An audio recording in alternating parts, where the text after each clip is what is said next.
कल्पना करो कि तुम वन पीस की दुनिया में पैदा हुए हो। उम्र सिर्फ 1 साल की थी। तुम ईस्ट ब्लू के एक छोटे से विलेज में जन्मे। बस कुछ दिन बाद ही तुम्हारे विलेज पर फिशमैन पायरेट्स ने हमला कर दिया। तुम्हारे पेरेंट्स मार दिए गए, लेकिन गांव का एक बूढ़ा ड्रंकर्ड, जिसे सब ओल्ड मैन कहते थे, ने तुम्हें एक पुरानी चेस्ट में छुपा दिया। पायरेट्स ने पूरे विलेज को लूट लिया और चेस्ट सहित तुम्हें अपने शिप पर ले गए। तुम्हारी ट्रैजिक जर्नी यहीं से शुरू हुई। उम्र 10 साल की हो गई। तुम अब उन फिशमैन पायरेट्स के स्लेव बन चुके थे। दिन भर उनकी ब्रूटल फाइट्स देखते और हर रात चुपके से ट्रेन करते। उनकी फाइटिंग टेक्निक्स की नकल करते हुए खुद को मजबूत बनाने की कोशिश करते। एक दिन फिशमैन पायरेट्स पर मरीन्स का सडन एम्बुश हुआ। वाइस एडमिरल के लीडरशिप में मरीन्स ने उन्हें बुरी तरह हरा दिया। तुम भी कैप्चर हो गए और जेल में डाल दिए गए। वहीं जेल की नमी भरी सेल में तुम्हें पडल पडल फ्रूट मिल गया।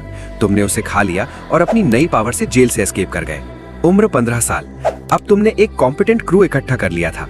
तुम स्पेसिफिकली फिशमैन पायरेट्स को टारगेट कर रहे थे, जिसकी वजह से तुम्हारे सिर पर बाउंटी लग गई। आखिरकार उसी वाइस एडमिरल को तुम्हें एलिमिनेट करने के लिए भेजा गया। भीषण बैटल हुई, तुम्हारा पूरा क्रू मार दिया गया, लेकिन तुम किसी तरह फिर एस्केप कर गए। वीक और बीटन हालत में तुम गिर पड़े। तभी वो ओल्ड ड्रंकर्ड फिर मिल गया। उसने तुम्हें नर्स किया, ठीक किया और फिर तुम्हें हॉकी सिखाया। उम्र 20 साल। अब तुम एक टेरिफाइंग पायरेट की स्टोरी सुनते रहते थे, जिसे लोग सिर्फ निका कहकर पुकारते थे। वो तुम्हें बहुत इंस्पायर करता था। तुमने डिसाइड कर लिया कि तुम वन पीस की तलाश में निकलोगे। तुम लाफ टेल के उस ग्रैंड बैटल में पहुंचे जहां सारे हैवी हिटर्स इकट्ठे थे। तुमने सबसे पहले जिसे देखा उसी से फाइट शुरू कर दी। वो बैटल से भाग रहा था, इसलिए तुमने सोचा कि वो वीक होगा। एक ही टैप में तुम हार गए। उम्र 40 साल। अब तुम रिटायर हो चुके हो।